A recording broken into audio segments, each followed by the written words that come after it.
Hello world, it's Lupe from CineMovie, and today I'm going to be talking about Amazon Prime Video picks of mine that I'm going to recommend. Hope all of you are staying safe right now, and given that we need a lot of content to watch, that's why I'm doing my picks for subscribers who have Amazon Prime. So here we go. All right, All I See Is You, starring Blake Lively and Jason Clarke. It's a really good thriller. It was surprising, and it kept my attention, so I highly recommend it. When it came out in 2017, it probably came and went, but it was a pretty good film. There were some surprises and twists that will catch you off guard. So in that sense, I liked it. All right, Brittany runs a marathon. It's Jillian Bell, and this is a comedy, and it's about transformation and how this woman, played by Jillian Bell, is unhappy with her body image, and so she starts to run a marathon, and she starts to lose weight, which is all great, but she starts to become a shitty person. And so I love that theme that the more confident you get, the more you hurt others, or you feel confident that you can put down others, but yet still have a lot of insecurity within you. So it's a fun little comedy, and you'll probably learn a lesson too. And then there's Bumblebee, good family entertainment, one of my favorites from the Transformers franchise. Haley Stanfield is great, really great role model for kids. So I really recommend this one for families, especially girls, to see themselves portrayed in an action movie and tough and taking the lead without having to resort to the usual things to be a strong woman. All right, Destination Wedding. Saw it purely for Keanu Reeves and Winona Ryder. Thought it'd be great to see them again together. And it's a very talky film, so be prepared. There's not much action. It's basically just them talking back and forth about relationships and blah, blah, blah, men and women. So it's like men are from Mars, women are from Jupiter, whatever a title is. So it's a fun little romp. So not much of a, hour and 26 minutes, so not much of a commitment. But if you like those two, I thought they were cute. Okay, this one's on my wish list. Don't worry, he won't get too far. So you have Joaquin Phoenix, Jonah Hill, Jack Black, and Joaquin Phoenix's girlfriend, Rooney Mara. And apparently Amazon bought it and hid it. So Jonah Hill was pissed. That's how I found it via an article. So I'm going to check that out. Let me know if you watched it. All right, eighth grade centers around a high schooler or mid-schooler, 13-year-old Kayla. Basically, she starts blogging to be like everyone else, but also to present something that she's not. And it's a really good film and a study of teenagers and what they have to go through and their struggles. We think they don't have to struggle, but in this day and age with social media, it's horrible how these people have to survive in this environment. So that's a good film to watch. If you like the indie films, it says a lot about our age and teenagers. Okay, I just saw Fighting with My Family. Cute film. It stars Florence Pugh, who's the it girl right now, and cameos by The Rock, Dwayne Johnson as himself. And you have a great cast with Lena Headey, Cersei from Game of Thrones, Nick Frost, Vince Vaughn, and Stephen Merchant directs. And if you know him, he's that quirky actor you often see in British comedies. He was in The Office, and he directed some of The Office. And it's a quirky little family story, which is based on a true story. One of the wrestlers in WWE who came from England, of course fictionalized, but apparently her family are that wacky. So that's a fun watch because of their wackiness.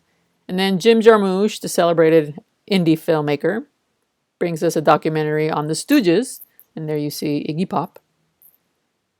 So that's on my to watch list. I have not watched it, but that is why it's on this list, because that's going to be next. Okay, then there's Gringo, dark comedy, quirky. If you like quirky, you might enjoy this. And, looking at Charlize Theron, because she's beautiful. And David Oyelowo, probably mispronounced that. Sorry, David.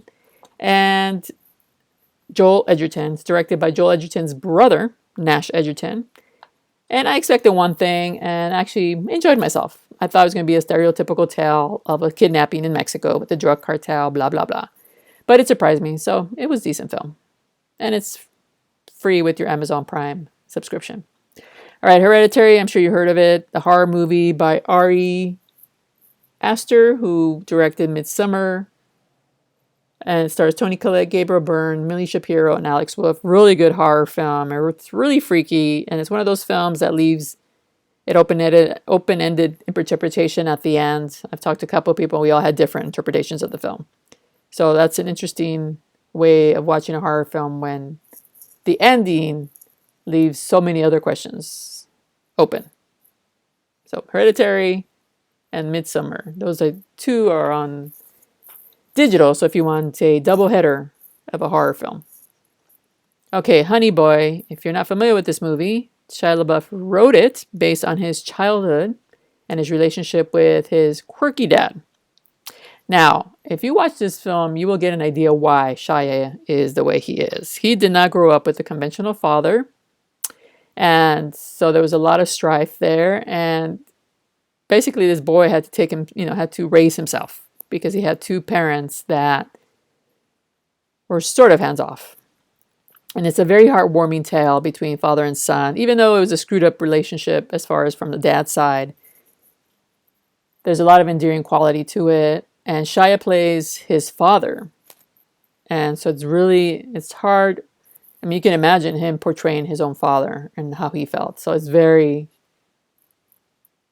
very good performance. He should have been nominated for an Oscar this year. It's such a shame that he wasn't, probably because of the person that he is, the troublemaker kind of reputation. But he's excellent in his film. So is this kid, Noah Jupe, who plays Shia as a kid. He's amazing in it. I thought he should have been a nominee as well. And that's directed by Israeli director Alma Harel.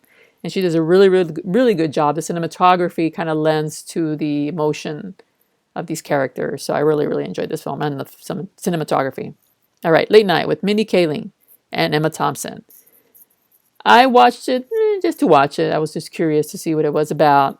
And I was pleasantly surprised. It was a little more interesting than I thought it would be, just based on the fact that I thought it was these two women at odds with each other, older generation and younger generation. But it's a little more than that. And it's kind of refreshing to see. And it has some of those Me Too movements in there as far as like women bonding over certain things. So I enjoyed it.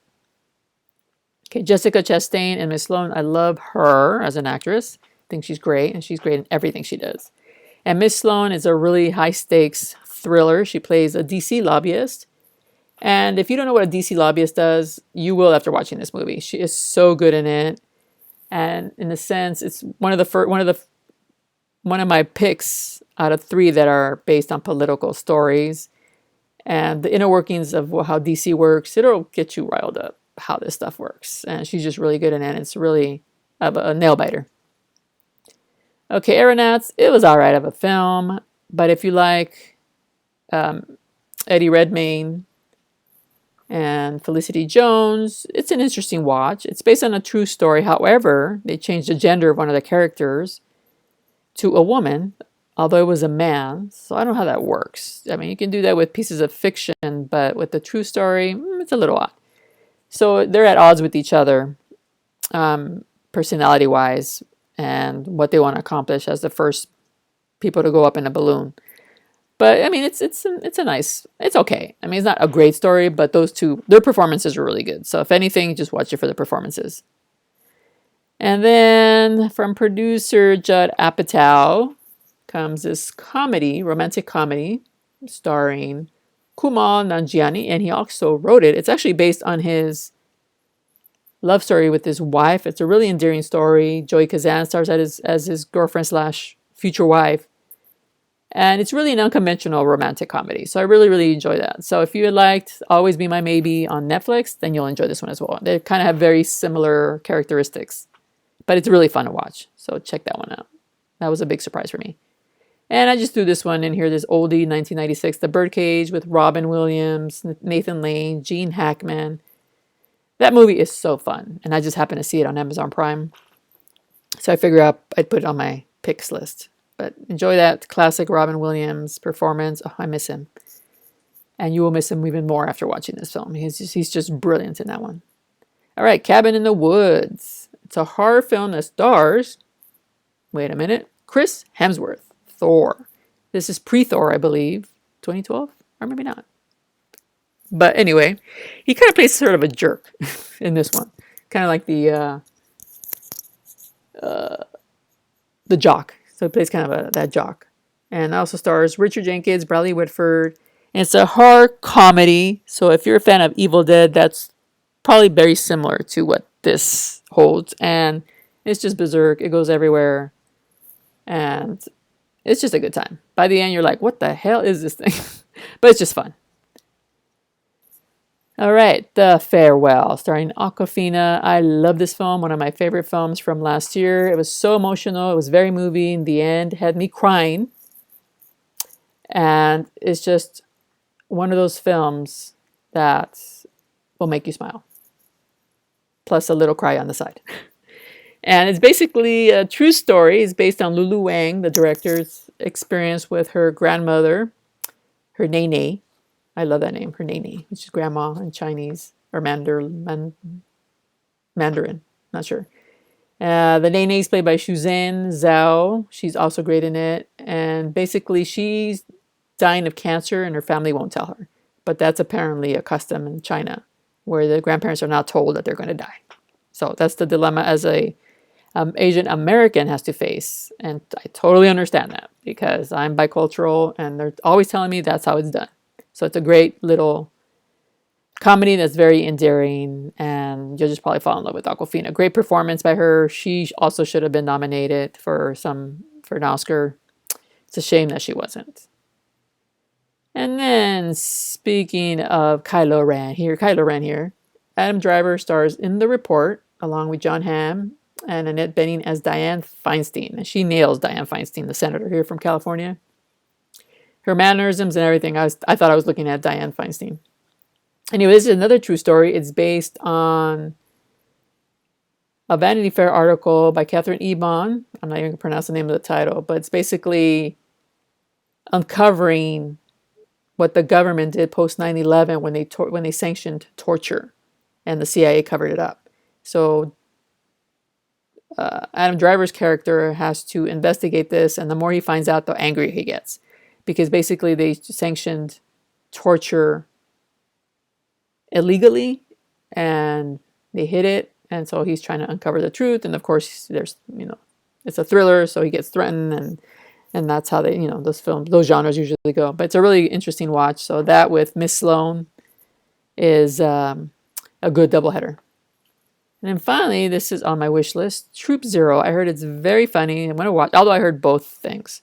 Some people really, really liked it, but I think it's more family fare. So if you have a family, it's a good watch to bring the family together to watch. And actually, it's a movie. I thought it was a TV series. So I'm now going to watch it because it's less of a commitment. So even though it's family entertainment, it's less of a commitment. I'll watch it rather than committing to a 10 episode show. All right. So those are my more than 10 picks for Amazon Prime Video. Let us know what you're watching on Amazon Prime and what you would recommend. And in the meantime, stay safe, stay indoors. And once again, thank you to the frontline workers and the essential workers out there helping us stay inside. All right, be safe.